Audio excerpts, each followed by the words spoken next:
నెల్లూరు జిల్లా ఎల్లాయిపాలెంలో 2,93,00,000 రూపాయలతో కూటమి ప్రభుత్వం పలు అభివృద్ధి కార్యక్రమాలను చేపట్టింది. ఎల్లాయిపాలెంలో 70 లక్షల రూపాయలతో నిర్మించిన సీసీ రోడ్లను ఎమ్మెల్యే వేమిరెడ్డి ప్రశాంత్ రెడ్డి ప్రారంభించారు. ఇంటింటికి టీడీపీ కార్యక్రమంలో భాగంగా ప్రభుత్వ పథకాల అమలుపై ప్రజలను ఆరా తీశారు. కూటమి ప్రభుత్వం అధికారంలోకి వచ్చిన నాటి నుండి మాట నిలబెట్టుకుంటూ సంక్షేమం, అభివృద్ధిని సమయపాలనలో ముందుకు తీసుకెళ్తుందని తెలిపారు. ఇఫ్కో, కిసాన్ సేజ్, బీపీఎల్ ద్వారా స్థానిక యువతకు ఉపాధి కల్పిస్తున్నామని స్పష్టం చేశారు.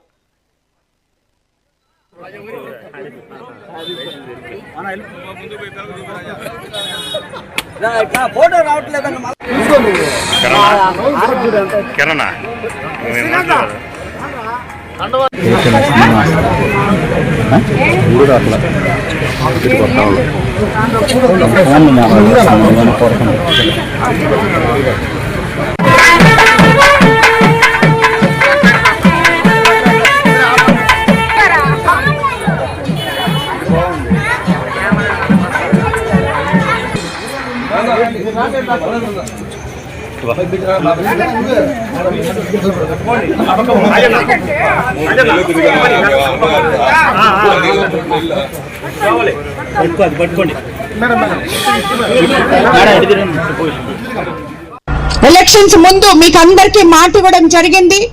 అందులో భాగంగానే ఈరోజు 2 సంవత్సరాల తర్వాత ఏవైతే మనం చెప్పామో ఎలక్షన్ ముందు సూపర్ హిట్ చేస్తామని చెప్పి అవి అక్షరాల 99% చేయడం జరిగింది.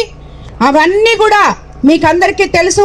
ఇక్కడ ఉన్న వాళ్ళందరూ కూడా ఇప్పుడు నేను డోర్ టు డోర్ వెళ్ళినప్పుడు ప్రతి ఒక్కరూ వాళ్ళు చెప్పడం జరిగింది. వాళ్ళకి ఎవరికైతే పెన్షన్లు ఉన్నాయో అవ్వాతాతలకి వాళ్ళకి 4,000 ఇవ్వడం జరిగింది. అలాగే తల్లికి వందనం ఎంతమంది పిల్లలు ఉంటే అంతమంది పిల్లలకి ఇస్తామని చెప్పాం. ఇప్పుడే మీరందరూ చూసారు, అక్కడ ఒక ఇంట్లో 5 మంది పిల్లలుంటే 5 మందికి ఇచ్చాం, 3 ఉంటే 3కి ఇచ్చాం.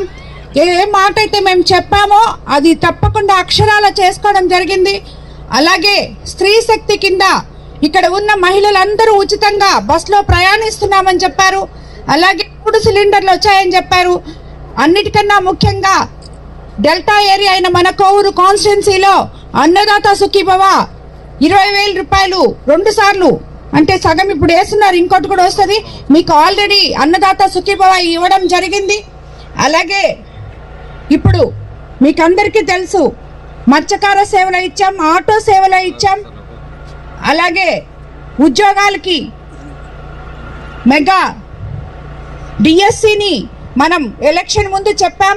మెగా డిఎస్సి అనేది ఇస్తాము మేము వస్తే అని చెప్పి. ఎందుకంటే గతంలో 5 సంవత్సరాలు ఉన్న ఆ ప్రభుత్వం మెగా డిఎస్సి పేరే ఎత్తింది లేదు. మెగా డిఎస్సి అంటే వాళ్ళకి అర్థం కూడా తెలియదు.